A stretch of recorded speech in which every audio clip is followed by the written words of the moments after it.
And I didn't to be a young baby or be our baby or didn't it crochet.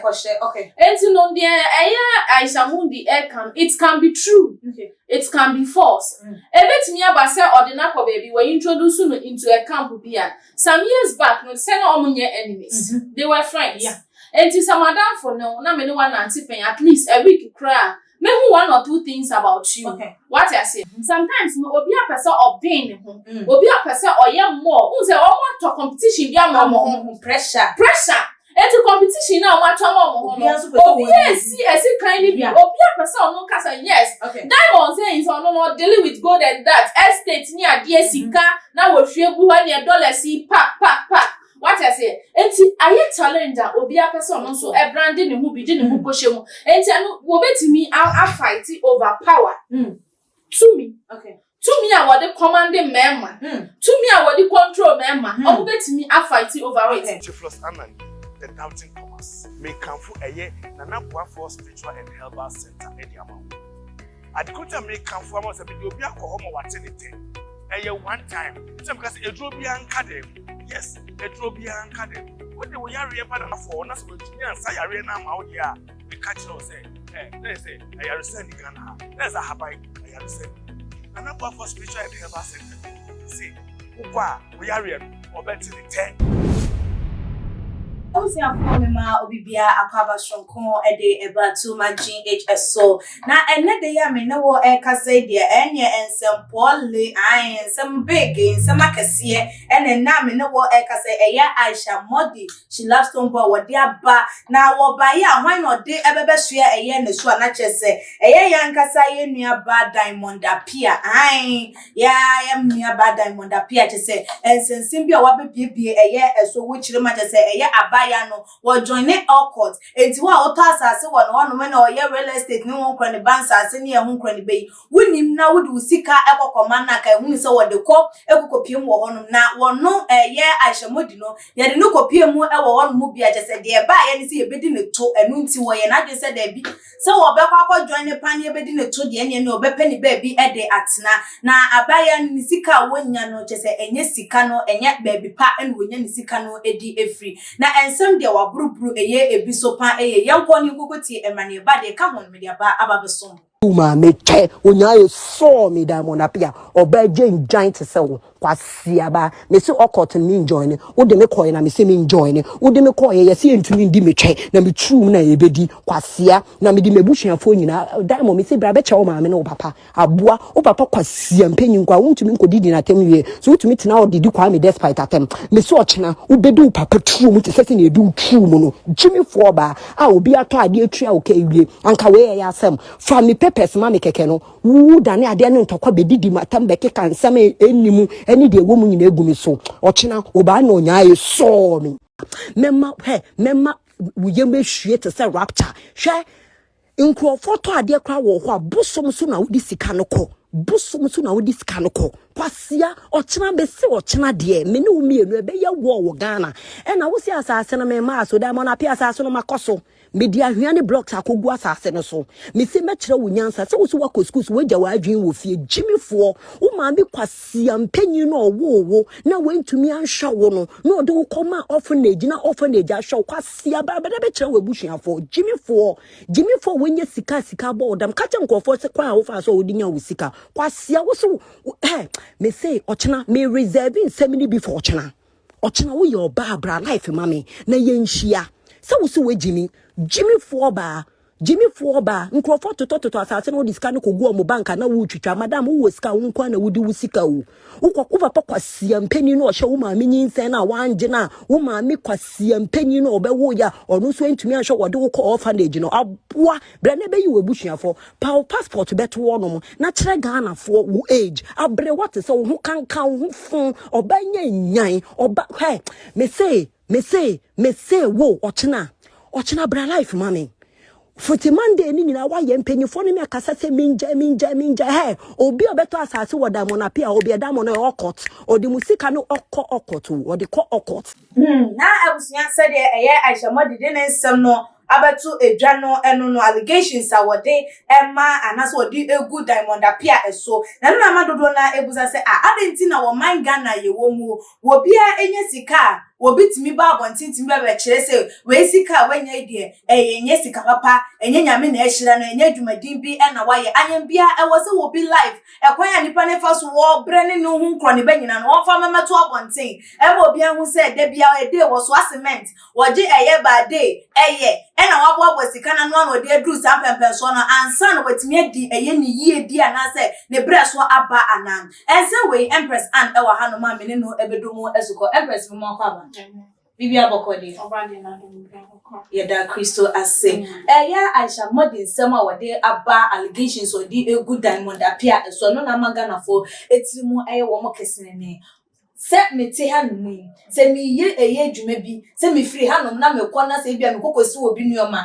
e na me digi misika na me boabo anu ano e de egu hono mo na ebedru bre bi ne ebeso aba kese se de ebe ya me susumetimi a enjoy ya e wo se me fa me meto abonten entro hu book enfanto hono me nkrofo ntimi nkenkan se de ebe ya me di de na wo be hu so okay na na hyase nie enti wo di de na wo se fata na Appiah meda wase na matia eye too much ahwafo nyina okay ade baako a ewo ewiase mu se empanifo se eye fufuo bia ene esonam okay ena de we a wogro wabro esifa no eho asa ena abehwe ne wasa wo hwe Aisha mudi ne eye Diamond Appiah all these two ladies no eye nkrofobia abe fontentan no omaje so afa ena bibi omo be bia no omo pese amanfo ehu bebia efri at the end of the day so omo de eye ekutiabo e de bon krofo and you see kokonsambia no there is a little truth in it.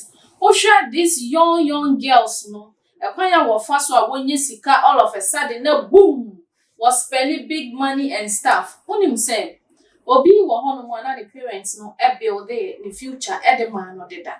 Obi won so a entisa. Pupu nkonkon follow the life ni the family no mo a hu say and near man said that she should be where she is now. Even though say anka ne ho train no dear, but as a abroso enti abroso dear any ensem ebeba. We know you were friends said Diamond Appiah ni Aisha mundi say omo ye girls be a ye be say slave queens so omo ye den yo. And these slave queens, we know what is involved. What I say. And I didn't so be a yen be or be our baby or dignity question. And to know the Aisha mundi it can be true. It can be false. A bit me about say ordinary baby were introduced into a camp here. Some years back, no send on your enemies. They were friends. And to some madam for no, na me no one antipaying at least a week cry. Maybe one or two things about you. What I say. And I'll be a hard in your home bobby because of the way anyone living in life. And there may be a air costume. You're not so per se or you're involved into it. Or not so the same thing. And to sad dear, say me menyesika. Nasa wo bebe me na bisa so we Appiah me nim say bia wo ton ade. Enti no nema wo ton dia nka togo na akwa me pese me su mi kobi. Enu no na say enye togo na me kwa na enema bi e wo ma me test some styles bi no me say okay. Then I deal with them, make sure you can't tell anybody. Na me the work. So say your baby a me kwaje me mu adi free. Your baby a me di miti akoshe. Your business be okot be na me joining and answer there. And no never ma the trust that me nya dia ma no. And never ma me make sure. So if say obey anu aye. And before obi betimi aka sa asem way emu otu. Na say ye de na fa baby pen. They introduce you be trying to pay. Because I tell you, say, all these people are almost showcasing a lot of things they have. The way almost fire on the social media. Yet here no more trouble who ba say, almost na hokwa. Obia want a spiritual father, spiritual mother, our born who by. Because this business world, what I say, Obia estate nibi. Obia ton Gary, Obia ton Moko. What I say at the end of the day, Obia per se your Tony dear. And to no kind of Obia for so I have Tony dear, and Edna Sandy Panaso. And what Aisha Moody is saying, no, a bit me I am no crapia, and to me so I never say no crapia. Then I think say Diamond, and sir. Esan said, well, get no secret about her. Obet me de good anyone say. And ever out on so and you're fine. We know what these girls can do. Now, yen share with issues surrounding and for a dear bet no matter a year at town for. Emma eye that notion and I say simbi ya kandi ato dada na kame akwa yese nukure bi ewo se Emma ye ho atamfo Emma chese oba ho se ne yonko ba ekọ nanim na okon kan na wonya ya na wondru sampempe so no wonya ya nke ko na obekọ na wasate envy na wo kan yoma enim de efa ho nukure bi ewo ho eno so Emma bi tisa ebi nso ntisa oba bi wo ho anani so kakra owo obi won so anani nso what if you are open more? Obi wa onyana nka yo no an sa na mebtie what you say na mana omani ebrade no sa na tie bia no on obebo modin say obebe na na wanya no ono so anya bi obi say okwan kwa wo fa so awunya ye obetimi these ladies omo ye very very what friend was saying any bre no obetimi akọ extra mile okay ade a obeye no odwen ho a wonte ase okrampo na ade ni bre no wotimi dwiri sa ena suban ba konso e wo mma ho ne se onu nyina be ya danfo na se mu nyina mo ye niema bi bom eniema a enye eniema e ba out a eliwo asefem mo ye bom e go to a point a omutimi fom ho sometimes no obi apese obin ne ho obi apese oye mo unse omo to competition bi am ho pressure Eti competition na o matwa mo ho no obi esi kind bi obi apese onu kasa yes diamond say so no dealing with gold and that estate ni ade sika na wo hwe gu ha ne dollar si pa what I say enti aye challenger obi apese onu so e branding ne hu bi di ne hu kohye mu enti anu wo betimi a fight over power to me okay to me I want the commanding member. To me I want the control member. Omo betimi a fight over it. And omo kro ya betimi so no a crash on one man. Bia na Aisha Mundi. Enya man bia na osoku na no. Say man na dog na kofa diamond Appiah. E betimi asi. And also den tokwa kese pa ebebo mtem. Because obi eni ho no apasa ba bi odidi no bi be say ho. What you say? And ade no so we hu say ba bi odidi na ho there. Ono so na be di ho ejane na ye nyina ye ni di ho bie ni enkoye baby but say so obi anya dufu a odi nti no okra otiwe ye wo so gu wani Appiah wonko anu ye mbom wo be fa bo wadi wonka wanu ni mbom wo be biem so it can be said this fight they are fighting and not just ordinary fight and ya camp bi ode ne koye eye be bia abesdine mfimfim ado kakra wa ne ho a was spend na omo feel say yes what me showcase niama toka VAT ni ade bia de mama wo e na crash akoba se crash koba sa be man no wo ntimi ware no me sumi ntimi ware no nti wo se wo mevu yonko nanimu ase wa bonte Appiah share udo nya ne da ye de mu obi mfa da bi o so wo ko kwampa na abonte social media so na wo so me kama obi social media no so no live your life so mo live your life for chokwa ho niema no obeye okay and no live your life it's like the social media no abeye self-contained ya do mu nyina egum se hostel obi a and no mu nyina wo bi Legon campus ho no mu nyina wo na ye se bibi Nigeria obi won bibi akama obi a ye ne de enti wogumu sa enti wogumu na ho no ye wo niema no tintokwa ne ba ho no de beba ho so no nim se oka eye Diamond Appiah ne fans bete Ena ono Aisha Mudi so fans beti. Okay. Amanfo a owo so gidie e wo lady ni mu no. It's on social media. Okay.